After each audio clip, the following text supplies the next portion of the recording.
નમસ્કાર। આજે હું વાત કરીશ આ માટીમાં જન્મેલા રત્ન દીવડાઓની કે જેઓએ આ ભૂમિના સંતપણા અને શૂરવીરતાને દીપાવી છે। હજારો વર્ષો પછી પણ આપણી સંસ્કૃતિ, આપણી સભ્યતા અડીખમ છે, તો તેમની પાછળ આપણા પૂર્વજોએ કરેલું આ સંસ્કૃતિનું સિંચન અને તે માટે આપેલા બલિદાનો જવાબદાર છે। વીર હરિસિંહ પરમાર, કિંદરવા।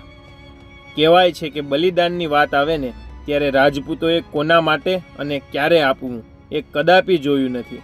જેઓ એકમાત્ર ભાષા જાણતા હતા આ રાષ્ટ્ર માટે બલિદાન, બલિદાન અને બલિદાન।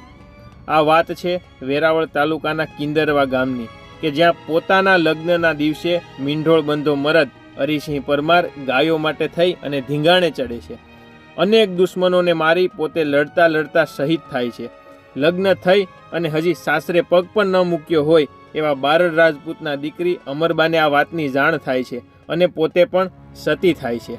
આજે પણ કિંદરવા ગામે વીર હરિસિંહ પરમારની ખાંભી અને ચમોડા ગામે અમરબાના સિંદુરિયા થાપા હયાત છે। આવા વીર યોદ્ધા પર લખાયેલ અનેક લેખોની સાથે સાથે સ્ટુડિયો એક તારો દ્વારા મીંઢોળ બંધો મરદ નામની ફિલ્મ પણ બનાવવામાં આવી છે। કવિ શ્રી દાદ ઈશ્વરિયા। કોઈ સારા કવિ હોય અને એની એકાદ રચના સારી હોય તો તે અમર થઈ જતા હોય છે। આવી અમર રચનાઓની હારમાળા આ સૌરાષ્ટ્રની ધરતીને આપનાર વેરાવળ તાલુકાના ઈશ્વરિયા ગામના પદ્મશ્રી ટેરવા કવિ દાદ બાપુના ચરણોમાં નતમસ્તક વંદન। ઘડવૈયા મારે ઠાકોરજી નથી થાવું હોય, માથડામાં ભલે ને ગોળિયું વાગે, તારી પીઠનો વિંધાઈ જાય રે। જેવા શૂરવીરતાના શબ્દો હોય, કૈલાશ કે નિવાસી નમું બાર બાર હું, કે નમો મંગલારૂપ મોગલ માડી જેવા ભક્તિના શબ્દો હોય, કાળજા કેરો કટકો મારો, કે હિરણ હલકારી જોબનવાળી નદી રૂપાળી નખરાળી જેવા ભાવનાત્મક અને વર્ણનાત્મક શબ્દ હોય। આવા શબ્દોના શિલ્પકાર દાદને કયા શબ્દોથી દાદ દેવી। પોતાના શબ્દો આ દુનિયામાં વેરી 26 એપ્રિલ 2021ના રોજ અમર થઈને આ જગતના ચોકમાંથી દાદ બાપુ વિદાય લે છે। વીર હમીરજી ગોહિલ, સોમનાથ। કટ્ટર ધર્માંધ જફર ખાન જ્યારે સોમનાથ પર આક્રમણ કરે છે ત્યારે લાઠીના કુંવર હમીરજી ગોહિલ 200 જેટલા સૈનિકો અને ભાઈબંધો સાથે સોમનાથની સખાતે નીકળે છે। ગીરના જંગલ નજીક વેગડાજી ભીલને ત્યાં મહેમાનગતિ માણે છે અને તેમને ત્યાં ઉછરેલ દીકરી સાથે લગ્ન કરે છે। લગ્નના બીજા જ દિવસે હમીરજી ગોહિલ, વેગડાજી ભીલ અને અન્ય ભીલ યોદ્ધાઓ સોમનાથનો માર્ગ પકડે છે। સોમનાથ ખાતે ઘમાસાણ યુદ્ધ થાય છે। હમીરજી ગોહિલ અને તેનું સૈન્ય મુસ્લિમ આક્રમણકારોને ત્રાહિમામ પોકારાવે છે। અનેક દિવસો સુધી ચાલેલા આ યુદ્ધમાં એક સામટી તલવારોના ઘા થતા શિવલિંગનું રક્ષણ કરનાર એ યોદ્ધો અંતે ઢળી પડે છે। આજે પણ આવા પ્રતાપી વ્યક્તિત્વની યાદ અને એના ઉજળા ઇતિહાસને આલેખતી ફિલ્મો, પુસ્તકો, ચારણ ગઢવીના લેખો તથા મંદિરના પટાંગણમાં ઉભેલો પાળિયો અને પ્રતિમા તેના શૌર્યત્વની સાક્ષી પૂરતા ઊભા છે। વીર રણસિંહજી ડોડિયા, સોમનાથ। સોમનાથની રક્ષા માટે કેસરિયા કરનાર વિજયપાલજી ડોડિયાના કુળમાં જન્મેલા માતાજીના પરમ ઉપાસક રણસિંહજી ડોડિયા કે જેઓ પોતે સાધનામાં તલ્લીન હોય છે અને ખબર મળે છે કે વાણિયાની દીકરીના લગ્નમાં લૂંટારાઓ હુમલો કરે છે। સાધનામાં રત રણસિંહજી સંતની સ્થિતિમાંથી શૌર્યવાન સૈનિકનું સ્વરૂપ લે છે। માતાના ચરણોમાં કમળ પૂજા કરી ધીંગાણે ચડે છે। થોડી જ વારમાં દુશ્મનોને હતા ન હતા કરી પોતે પણ શહીદ થાય છે। સાથે જ પોતાની કૃતજ્ઞતા અને દાદાના બલિદાનને અજરા અમર કરવા એ વાણિયાની દીકરી પણ ત્યાં જ સતી થાય છે। આજે પણ સોમનાથ મંદિરના બિલ્વવનમાં માં ખોડિયાર જે કૂવામાં બિરાજે છે ત્યાં રણસિંહ દાદાનું સ્થાનક તથા લીમડાના વૃક્ષની નીચે સતીની ડેરી અમર ઇતિહાસની સાક્ષી બનીને ઊભા છે। કાદુ મકરાણી, ઈણાજ। ડુંગરે રે ડુંગરે કાદુ તારા ડાયરા। જૂનાગઢ રાજ અને અંગ્રેજી તાનાશાહી સામે બંડ પોકારનાર ઈણાજ ગામનો કાદર બક્ષ કે જે બાદમાં બહારવટિયા કાદુ મકરાણી તરીકે ઓળખાય છે। એક દીમાં એક ગામ ભાંગે તો સમજવું કે સાધુ હોય, પણ એક દીમાં 3 ગામનો તીંબો તૂટે તો સમજવું કે કાદુ હોય। આવું વટ અને શૂરવીરતા ભર્યું બારવટું જ નહીં, પણ પોતાના મધ્યાહન કાળે એણે જે નીર અપરાધીઓ પ્રત્યે, સ્ત્રીઓ અને બાળકો પ્રત્યે ઉદારતા દાખવી છે તે મોટપે તેને સાહિત્યકારોના મુખે અમર બનાવી દીધા છે। વણકરનું મામેરું સોમનાથ. એવું કહેવાય છે કે સૌરાષ્ટ્રની ભૂમિમાં લોકોના મનની મોટપ કંઈક અલગ છે. ઝવેરચંદ મેઘાણી લિખિત અને ભીખુદાન ગઢવીના મુખે સાંભળેલી પ્રભાસ ક્ષેત્રના વણકરના દીકરાની મનની અમીરાતની આ વાત છે. પ્રભાસ પાટણના વણકરનો દીકરો ઘેડ માધુપુર જવા નીકળે છે. રસ્તામાં ખોરાસા ગીર મુકામે પાણી પીવા રોકાય છે. ત્યારે એને એક બેન મારફત ખબર પડે છે કે અહીં રાજમાં જે રાણી છે તે પ્રભાસ પાટણના છે અને એનું મામેરું ન આવ્યું હોય. રાણી સવારના રૂએ છે. પોતાને અંદરથી એવું થાય કે હું મામેરું ભરું, પણ નાનો માણસ કરે શું? છતાં પણ હિંમત કરી દરબારગઢમાં જાય છે અને રાજમાં વાત કરે છે કે હું મામેરું લઈને આવ્યો છું. ઠાકોર પૂછે છે કે શું લાવ્યા મામેરામાં? ત્યારે વણકરનો દીકરો આત્મવિશ્વાસથી કહે છે, હું મામેરામાં ઈશ્વરિયા અને કિંદરવા આ 2 ગામ લઈને આવ્યો છું. દરબારગઢમાં વાહાવાહી થાય છે અને રાણી પણ ખુશ થાય છે. ત્યારબાદ તે ઘેડ માધુપુર ના જતા પ્રભાસ પાટણ પાછો ફરે છે. ઘરે આવીને મૂંઝાય છે કે હવે કરવું શું. છતાં પણ રાજાની ત્યાં જાય છે અને આખી વાત કરે છે કે તમને પૂછ્યા વગર હું 2 ગામ આપીને આવ્યો છું. તમારે જે સજા કરવી હોય તે કરો. ત્યારે પ્રભાસ ઠાકોર કહે છે, તે આજે મારી ઇજ્જત અને માથું ગર્વથી ઊંચું કરી દીધું છે. રંગ છે તારી જનેતાનો. તું 2 ગામ આપીને આવ્યો છે, જા મારા 4 ગામનો ગરાસ હું તને લખી દઉં છું. અને લખી આપે છે.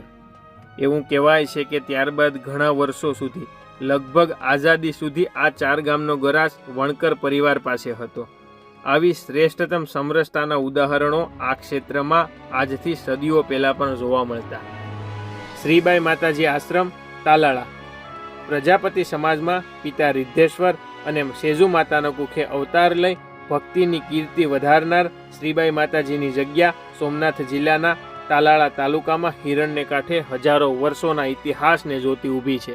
કાચા માટલાના નિંભાડા પર બિલાડીના બચ્ચાને ભૂલથી પકવી નાખ્યાની વાત સાંભળી બચ્ચાને ઉગારવા શ્રીહરિ નામ લઈ પ્રભુ ભક્તિમાં તલ્લીન બને છે.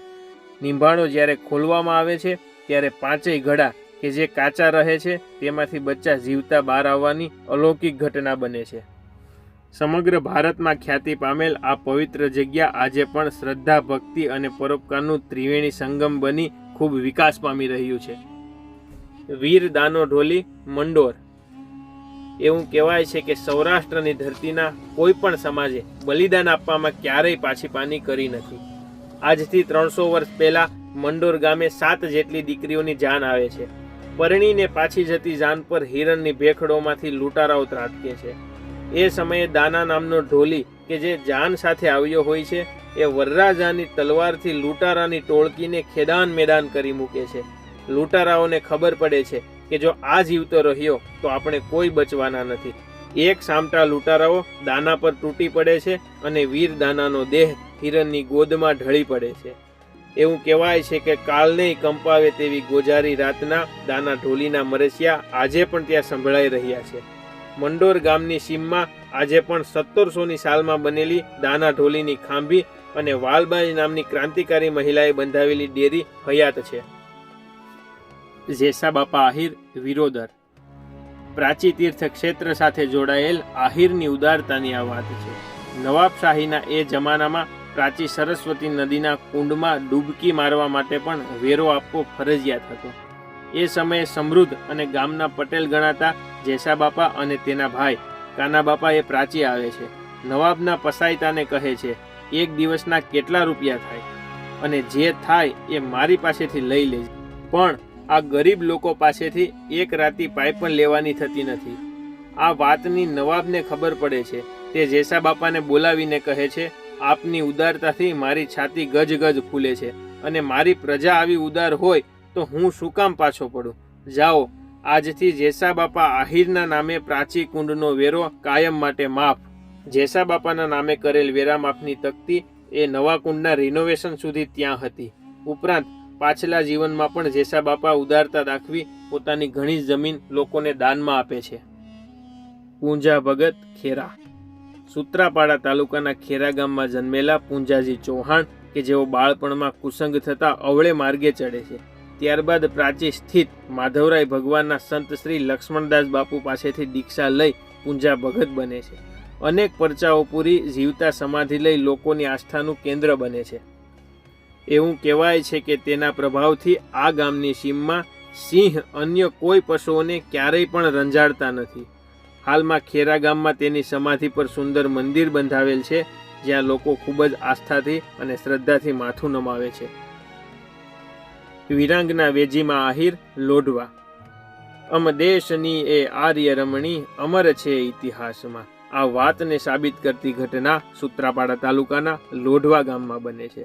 લૂંટારાઓને ખબર મળે છે કે આજે આ ગામમાં પુરુષો બધા દાઢિયાળા છે. ગામમાં વડીલો, સ્ત્રીઓ અને બાળકો જ છે. આજે આ ગામને ભાંગીએ. આ વાતની વેજીમાં ભરગા સહિત આહિરાણીઓને ખબર પડે છે. ત્યારે આ ગામની મહિલાઓ કડીઓ અને સાફા પહેરી પુરુષના વેશે ધીંગાણામાં ઉતરે છે. મર્દાનગીથી લડતી લડતી વિરાંગનાઓને જોઈ લૂંટારાઓને લાગે છે કે આપણી સાથે કંઈક દગો થયો છે અને તેઓ ભાગે છે. લૂંટારાઓ સાથે થયેલ આ વિરાંગનાઓના ધીંગાણામાં વેજીમાં ભરગા પોતે લડતા લડતા શહીદ થાય છે. હાલમાં લોઢવા ગામની સીમમાં વેજી આશ્રમ લોઢવા નામની જગ્યામાં પ્રતાપી ભૂતકાળ અને શૌર્યને સંગ્રહીને ઉભેલી રણખાંભી તેમજ મૂર્તિ હયાત છે. સંત અને શૂરવીર શ્રી દેદાજી બારડ દેવળી. 18મી સદીની શરૂઆત વડોદરા રાજ હેઠળનું કોડીનાર ક્ષેત્ર કે જે મુમનાઓના ત્રાસથી ત્રાહિમામ થઈ ગયું હતું. આ ત્રાસથી અહીંની પ્રજાને મુક્તિ અપાવવા રાજના સુબા વિઠ્ઠલરાવ બીડું ફેરવે છે. કોઈ બીડું ઝડપવા તૈયાર થતું નથી ત્યારે દેદાજી બારડ આ બીડું ઝડપે છે અને માત્ર 10 જ દિવસની અંદર આ ક્ષેત્રને મુમનાઓના ત્રાસથી મુક્ત કરે છે. તેમના આ વીરતા ભર્યા કાર્ય બદલ ગાયકવાડ સરકાર તેમને જમીન ગરાસ, સોનાની મૂઠવાળી તલવાર અને તામ્રપત્ર પર શ્રેષ્ઠ શૂરવીરનું બિરુદ આપી સન્માન કરે છે. પોતે શૂરવીર હોવાની સાથે સંત પણ હતા. લોકો તેમની બાધાઓ પણ રાખતા. પોતાના માથામાં શ્રીફળ વધેરવાની વાત હોય કે અનેક પરિવારોના દર્દને દૂર કરવાની વાત હોય, તેણે પોતાના સંતપણાના પણ અનેક પરચાઓ આપેલા. તેઓએ કોડીનારના અનેક મંદિરોના બાંધકામમાં પણ સહકાર આપેલો. સાથે સાથે તાલુકાનો વહીવટ સરળતાથી થાય તે માટે દરેક સમાજના પટેલોનો વસવાટ દેવળીમાં રાખ્યો. આમ આજથી 200 વર્ષ પહેલા સામાજિક સમરસતાનું શ્રેષ્ઠતમ ઉદાહરણ તેઓએ પૂરું પાડેલું. હાલમાં તેના જ નામે એટલે કે દેદાજીની દેવળી ગામે દેવેશ્વર મહાદેવના મંદિરની પાસે ડેરીમાં તેના ચરણ પગલા તથા ઝાંપા વિસ્તારમાં આવેલ અશ્વરૂઢ પ્રતિમા તેના શૂરવીરતા અને સંતપણાને પ્રગટાવી રહી છે. ધીરુભાઈ ઠાકર કોડીનાર. 27 જૂન 1918માં હાલના સોમનાથ જિલ્લાના કોડીનાર મુકામે જન્મેલા ગુજરાતી ભાષાના એક શ્રેષ્ઠતમ વિવેચક, સંશોધક, સંપાદક, નાટ્યકાર, સવ્યસાચીના ઉપનામે જાણીતા નાઘેરના રત્ન એટલે ધીરુભાઈ પ્રેમશંકર ઠાકર. પ્રારંભિક કેળવણી કોડીનારમાં પૂર્ણ કરી ક્રમિક સિદ્ધપુર અને અંતે મુંબઈ ખાતે BA નો અભ્યાસ કરી ગુજરાત કોલેજ અમદાવાદમાં અધ્યાપક રહેલા ધીરુભાઈ ઠાકરે અનેક વિવેચન સંગ્રહો, કૃતિલક્ષી સમીક્ષાઓ, જીવન ચરિત્રો, ઇતિહાસ ગ્રંથો જેવા નોંધપાત્ર સર્જનો કરી ગુજરાતી ભાષાને એક ઊંચાઈ આપવામાં સહભાગી બન્યા છે. ગુજરાતી ભાષામાં વિશ્વકોશ તૈયાર કરી ગુજરાત વિશ્વકોશના મુખ્ય સંપાદક પણ તેઓ શ્રી રહ્યા છે. ગુજરાત અને ગુજરાતી ભાષાના આ હીરને સરકાર દ્વારા પદ્મભૂષણ અને રણજીતરામ સુવર્ણચંદ્રક જેવા પુરસ્કાર પણ મળેલા છે. વીર જશાદાદા ભાલિયા સુગાળા. મૂળ ક્ષત્રિય સોલંકી પરિવારના સાદુળજી કે જેઓ ભાલ છોડી નાઘેર આવે છે, તેમની ઉત્તરોત્તર પેઢીએ જશાદાદા થાય છે, જેઓ સુગાળા સહિત 3-4 ગામનો ગરાસ વારસામાં મેળવે છે. જેના પર માં ખોડિયારની મહેરબાની હોય એની સમૃદ્ધિની શું વાત કરવી. કહેવાય છે કે જશાદાદાએ ખૂબ ઉદાર હાથે ભેંસોના દાન કરતા. અને કેવા દાન? તો કે મોટા રાજને ઝાંખપ લાગે એવા દાન. રાજને આ વાત ખટકતા ત્યાં લશ્કર આવે છે અને શરત રાખે છે, અમે ઘોડાના દાન કરીએ, તમે ભેંસોના દાન કરો. જેનું દાન ખૂટે તેનું માથું ધડથી અલગ. સુગાળાથી લઈ તાલાળા સુધી ઘોડાઓ અને ભેંસોના દાનની સરવાણી થાય છે, પણ ભેંસો ખૂટે નહીં. મોટા રાજને નીચું જોવાનું ના થાય એટલે તાલાળા પહોંચતા ભેંસો ખૂટી એવી ખોટી વાત કરી દગાથી જશાદાદાનું માથું ધડથી અલગ કરી નાખવામાં આવે છે.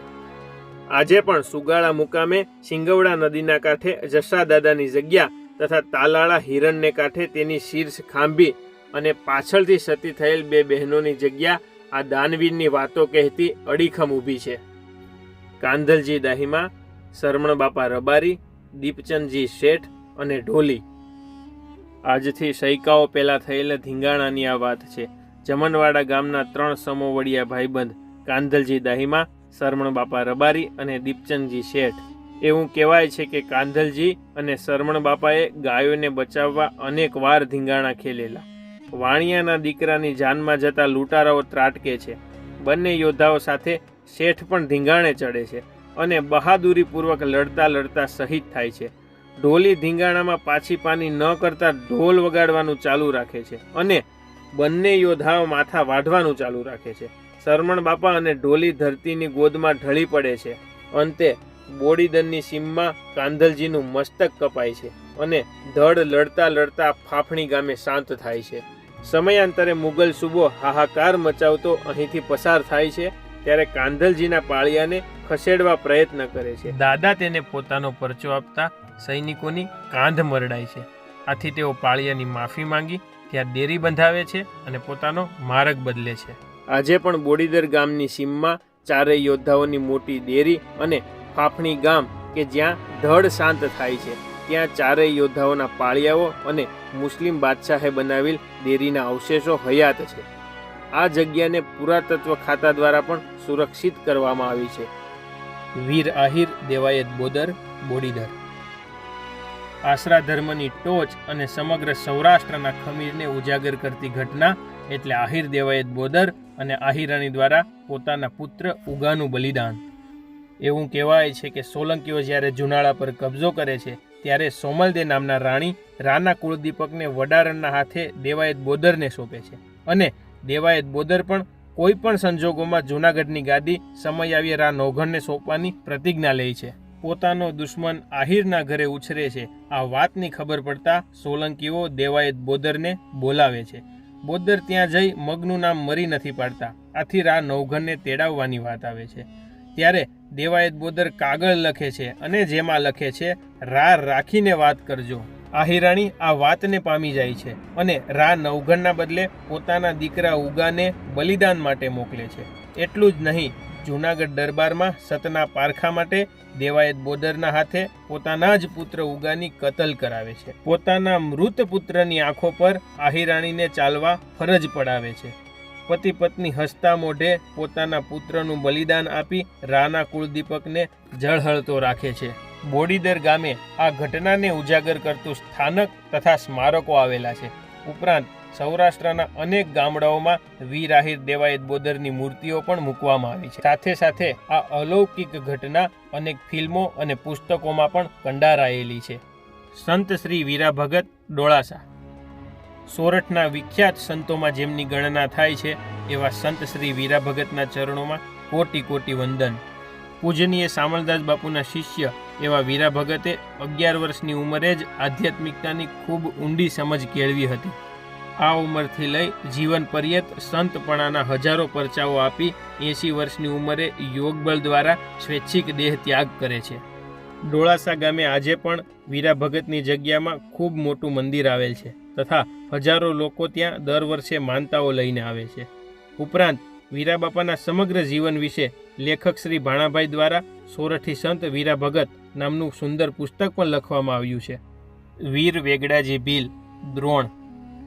સોમનાથની સખાતે લીલા માથા આપી અપ્રિતમ શૌર્યથી લડતા લડતા શહીદ થનાર વીર વેગડાજી ભીલ અને અન્ય ભીલ યોદ્ધાઓના બલિદાન આજે પણ આ ધરતીના ખમીરને ઉજાગર કરતા શોભી રહ્યા છે. દ્રોણ અને એની આસપાસના વિસ્તારમાં જેની આણ પ્રવૃત્તિ એવા વેગડાજી ભીલ સોમનાથની રક્ષા માટે હમીરજી ગોહિલ સાથે જફર ખાનના લશ્કર સામે મોરચો માંડે છે.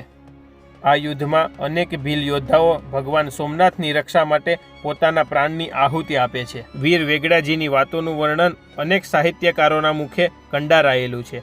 આજે પણ સોમનાથ મંદિરના પટાંગણમાં તેમનો પાળિયો તથા પ્રતિમા તેમના અપ્રિતમ બલિદાનની સાક્ષી બનીને ઊભી છે. સંત શ્રી મૂળદાસજી, અમોદરા. ઉના તાલુકાના અમોદરા ગામે સંવંત 1731માં જન્મેલા સંત મૂળદાસજી કે જેઓ બાલ્યકાળથી જ સાધુ સંતોની સેવા કરનાર હતા. બાળપણમાં જ એક સાધુએ તેનું ભવિષ્ય ભાખી અને કહ્યું હતું કે આ બાળક એક દિવસ મહાન સાધુ થશે અને દુનિયાને ઉજાળશે. અનેક તીર્થયાત્રાઓ કરી ભક્તિમય બનેલા મૂળદાસજી પત્ની વેલુબાઈ સાથે રહી અમોદરામાં જ આશ્રમની સ્થાપના કરે છે. તેઓએ પોતાના જીવનકાળ દરમિયાન અનેક સત્કાર્યોની સાથે સાથે ભજનો, ગરબીઓ, આરતી તથા બારમાસી પદોની પણ રચના કરી છે. અંતે 104 વર્ષની ઉંમરે તેઓ સમાધિ લઈ પોતાની જીવન લીલા સંકેલે છે. હાલમાં તેની કર્મભૂમિ અમરેલી ખાતે તેનો આશ્રમ તથા જન્મભૂમિ અમોદરા ગામે ખૂબ મોટું મંદિર આવેલું છે.